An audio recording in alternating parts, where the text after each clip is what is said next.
Bismillahir Rahmanir Rahim. Amir Hamza Abdullah from Bradford University, United Kingdom. His problem is that he needs a dua. He's saying that I need a dua for my hearing. My ears are hearing low. Sometimes I can't hear properly.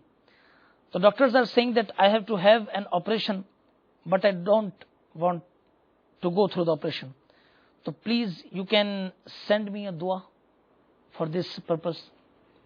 In Raddul Mukhtar, volume 1, it is quoted on page number 293, when Muezzin calls, Ashhadu anna Muhammadar Rasulullah, second time, the listener should say, Qurratu ayni bika ya Rasulallah. It means, Ya Rasulallah, Azza wa Jal, wa sallallahu ta'ala alayhi wa sallam. Coolness of my eyes is from you. Subhanallah. And each time, touch the nails of thumb on eyes, and afterwards say, Allahumma matti'ni bis-sam'i wal basar. It means, Ya Allah, Azza wa Jal, benefit me with my capabilities of seeing and listening. Inshallah, with the blessing of this invocation, listening power as well as eyesight will strengthen. MashaAllah.